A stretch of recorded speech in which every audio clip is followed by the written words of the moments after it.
80장 찬송하십시다. 80장.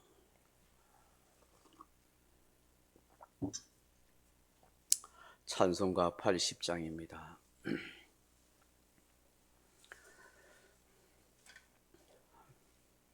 천지에 있는 이름 중 귀하고 높은 이름, 주 나시기 전 지으신 구주의 이름 예수.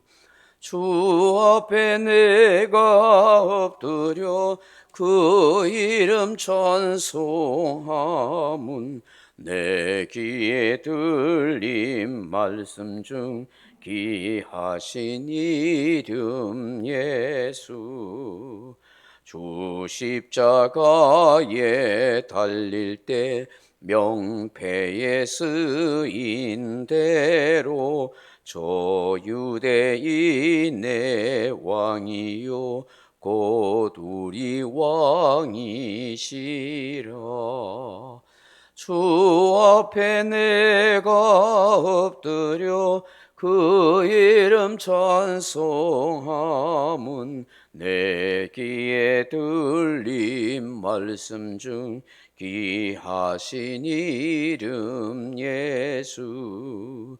지금도 살아 계셔서 언제나 하시는 일, 나 같은 죄인 부르사 참 소망 주시도다.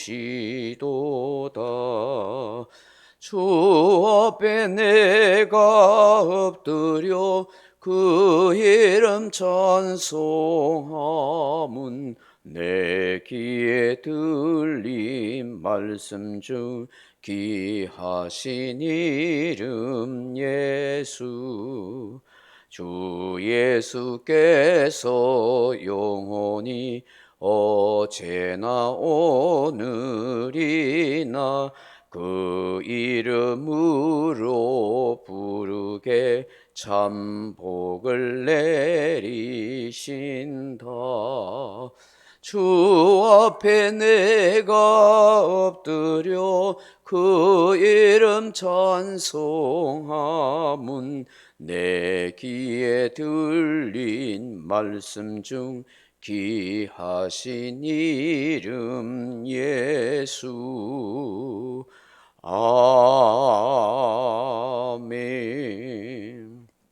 하나님 말씀 사도행전 13장 15절에서 23절 말씀까지 같이 읽습니다.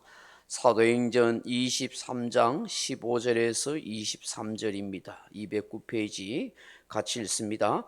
율법과 선지자의 글을 읽은 후에 회당장들이 사람을 보내어 물어 이르되, 형제들아, 만일 백성을 권할 말이 있거든 말하라 하니, 바울이 일어나 손짓하며 말하되, 이스라엘 사람들과 및 하나님을 경외하는 사람들아 들으라. 이 이스라엘 백성이 하나님이 우리 조상들을 택하시고 애굽 땅에서 나그네 된 그 백성을 높여 큰 권능으로 인도하여 내사 광야에서 약 40년간 그들의 소행을 참으시고 가나안 땅 7족속을 멸하사 그 땅을 기업으로 주시기까지 약 450년간이라.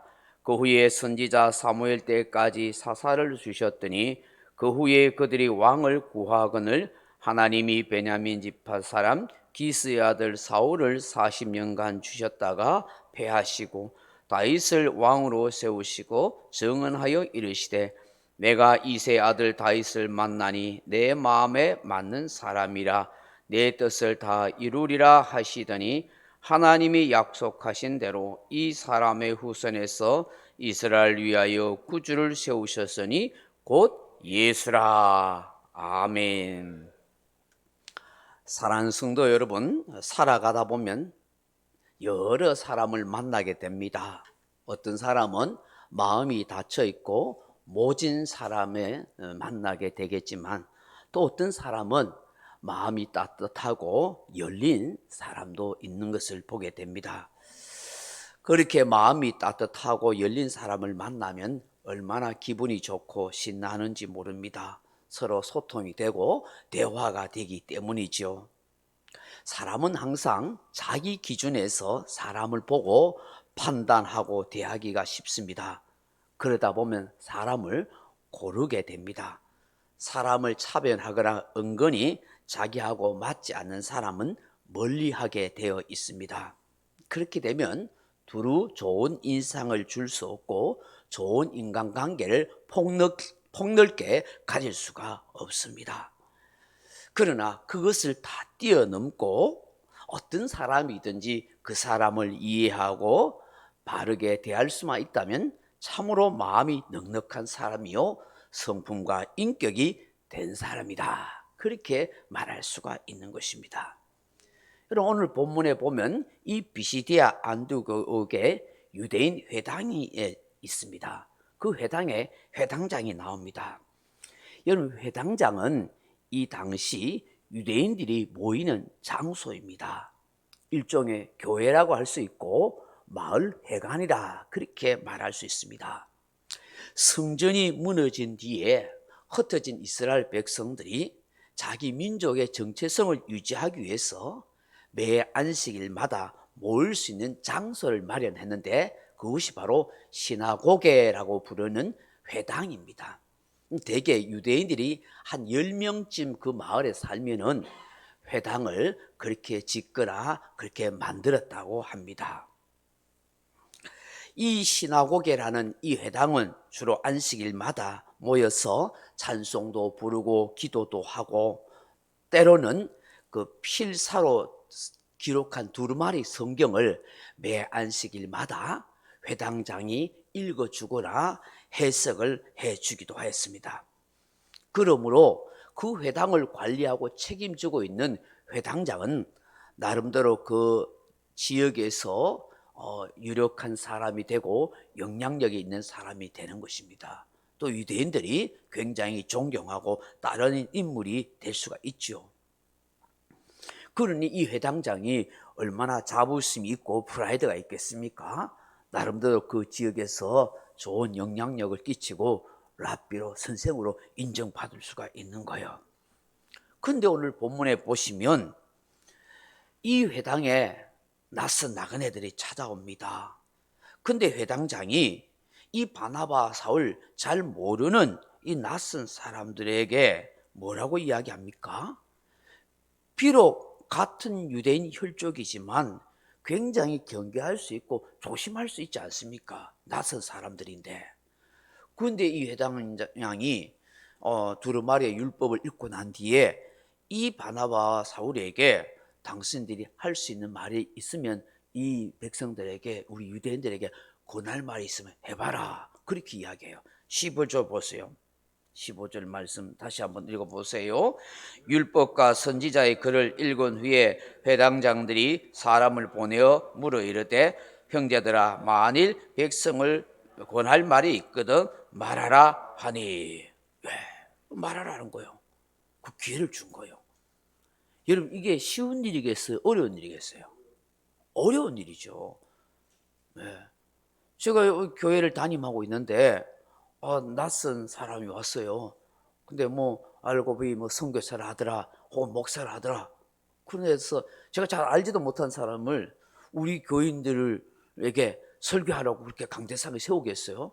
뭐 잘못된 사상을 퍼뜨릴 수 있고 혹은 엉뚱한 말을 만들어서 이 공동체에 혼란을 줄 수 있는 그런 일이 될 수 있는데 어떻게 그렇게 하겠어요?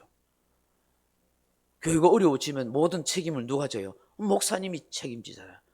이 회당에 지금 문제가 생기면 회당장이 책임진다는 말이에요. 굉장히 쉽지 않은 건데 그런 걸 개의치 않고 바나바와 바울이 범상한 사람이 아니다 하는 걸 알아차리고 그날 설교할 기회를 제공하는 거예요. 저는 이 회당장이 참 마음씨가 따뜻하고 열린 사람이라고 그렇게 생각합니다. 영적으로 깨어있는 사람이죠. 어쩌면 하나님이 준비시켜 놓은 사람인 것이죠. 이 사람을 통해서 결국 유대인들에게 전도도 하게 되고 예수 믿고 구원 얻는 하나님께로 돌아온 놀라운 역사가 일어난 것입니다. 이 한 사람 때문에 복음이 전파되는 역사가 일어난 거예요. 그러니까 한 사람이 중요한 거예요.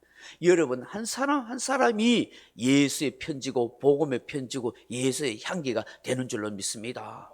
나 하나쯤이야 생각하면 안 돼요. 나 때문에 좋은 소리를 들을 수 있고 나쁜 소리를 들을 수 있는 거예요. 내가 굉장히 중요한 영향이에요. 그래서 내가 말하는 거, 내가 행동하는 거 얼마나 중요한지 몰라요. 내 한 사람이 예수를 전하고 예수를 보여주는 사람이 되는 거예요. 내 하나 때문에 교회가 욕먹을 수 있고, 내 하나 때문에 교회가 영광을 받을 수 있고, 하나님이 영광을 받을 수 있고, 하나님이 부끄러움을 당할 수가 있는 거예요. 그리고 얼마나 여러분 한 사람 한 사람이 소중하고 중요한 사람이겠어요. 그래서 저도 그렇고 여러분도 그렇고 어디 가서 마음대로 행동하고 말하기가 굉장히 조심스러운 거예요. 저도 이 동네 다니다 보면 저를 전혀 모르는 사람인데 인사도 하고, 아이고 목사님 아십니까? 나는 다른 게 교인인가 싶어 인사하면 뭐 그 동네 사는 사람이에요. 예. 옛날에 뭐 목사님 전도하는 것도 봤어요. 뭐 옛날에 교회 집회하다가 한번 가봤었어요. 이렇게 하는데 전혀 모르는 거예요. 그런데 여러분, 제가요 막 거기 가서 막 지나가면서 뭐 이상한 짓을 하거나 그죠? 막 욕을 하거나 이러면은 아이고 저 사람들이 얼마나 비난하겠어요. 굉장히 조심스럽더라고요. 말하고 행동하는 것이. 그러니까 우리 한 사람 한 사람이 교회를 대표하고 하나님 나라를 대표하고 하나님의 영광을 나타낼 수 있는 그런 소중한 사람이라고 생각해야 되는 것이죠. 이들이 믿는 유대계 하나님을 뛰어넘어서 자신들의 고정관념으로 가지고 있던 그런 율법과 전통을 뒤로 한 채 함께 예수 믿고 신앙을 공유하는 그런 관계가 되어버린 거예요. 그렇습니다. 한 사람의 열린 마음이, 한 사람의 준비된 마음이 하나님의 놀라운 구원의 역사를 이루어갔다는 것입니다. 그러므로 우리가 전도를 하든지 어떤 일을 하든지 항상 마음이 따뜻하려고 해야 돼요. 그리고 어떤 사람이든지 좀 수용할 수 있는 열린 마음, 넉넉한 마음이 됐어요. 저 사람은 성격이 별소라서 나 안 어울릴래. 힘들지요. 그런데 여러분, 그런 사람도 참아주고 그런 사람도 품어주고 그런 사람도 이해하려 할 때에 하나님이 그런 사람을 통해서 구원의 역사를 이루는 거예요. 그런 사람을 통해서 놀라운 일들을 이루어가는 거예요. 저 얼마 전에 어떤 그 목사님, 굉장히 목회를 열심히 하고 훌륭하게 하는 그런 목사님 그 얘기를 들었는데, 이분이 뭐 예수 믿기 전에, 목사님 하기 전에 젊은 날에 사업도 하고 잘 나간 사람인데 굉장히 갈지마오의 사람이 있다는 거예요. 저런 사람이 인간이 되겠나? 저런 사람하고는 어울려서 되지도 않겠다 생각하는데, 여러분, 하나님이 하시면 못할 일이 뭐 있겠어요? 그런 사람도 깨트려서 개가천선하고 순한 양같이 돼가지고 얼마나 남을 잘 섬기고 복음에서 열정적으로 사는지 몰라요. 여러분 생각해 보세요. 바울을 생각해 보세요. 바울은 처음부터 좋은 소리 들었어요. 지 나름대로 유대계 열정은 있었지만 우리 그리스도인 입장에 생각하고 교회 입장 생각하면 교회를 무너뜨리려 하고 예수 믿는 사람들 잡아다 죽이고 스데반 집사 죽일 때 돌로 칠 때 잘했다고 박수치는 그런 못된 사람이잖아요. 그런데 예수님이 깨트리니까 그 사람의 열정과 그 사람의 지혜와 지식을 주님이 사용해서 얼마나 성경을 많이 기록하고 수많은 교회를 세우는 위대한 선교사가 되지 않겠어요? 할렐루야. 그러므로 저와 여러분이요, 항상 따뜻하고 마음이 따뜻하고 열린 사람을 찾아서 그와 함께 일을 도모하는 것 참 중요하지만 나 또한 마음이 따뜻하고 열린 마음, 그런 사람이 돼야 하는 거예요. 그러려고 저도 여러분도 애를 많이 쓰는 줄로 믿습니다. 그렇게 나가야 되는 거예요. 사랑하는 성도 여러분, 또 한 가지 오늘 본문에서 우리가 유념해야 할 것이 무엇입니까? 오늘 바울이 장황하게 유대의 역사를 이야기하잖아요. 근데 이 유대의 역사는 하나님의 역사예요. 하나님을 떠나서는 신앙을 언급하지 않고서는 이야기할 수 없는 일이죠. 이렇게 하나님의 역사와 유대의 역사를 쭉 이야기하고 난 뒤에 결국 바울과 바나바가 뭘 전하려고 했습니까? 뭘 전하려고 했어요? 예수요, 예수. 23절 보세요. 23절 마지막 절. 23절 같이 한번 읽어봅니다. 같이 읽어보면 23절 시작. 하나님이 약속하신 대로 이 사람의 후손에서 이스라엘 위하여 구주를 세우셨으니 곧 예수라. 아멘. 예수 전하려고 한 거예요. 쭉 유대 역사, 뭐 다윗, 아브라함 역사를, 출애굽 역사를, 사사 역사를 쭉 이야기해가지고 결국은 예수를 말한 거예요. 예수. 유대인들이 기다리는 그 메시아가 바로 예수 그리스도다. 그분이 이미 왔다. 그러니 그분을 믿어라. 그렇게 자신 있게 외쳤어요. 그렇습니다. 우리가 전할 소식은요, 세상 뉴스가 아니고요, 사람 자랑도 아닙니다.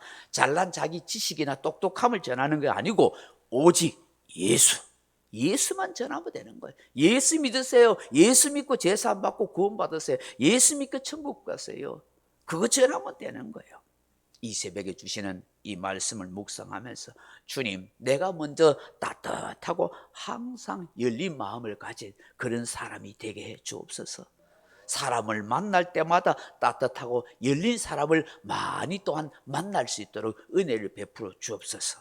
주님, 오직 예수만을 전하는 그런 사람 되게 하옵소서. 그렇게 기도하는 저와 여러분 되기를 주님의 이름으로 축원합니다. 각자 기도하시다가 돌아가시기 바랍니다.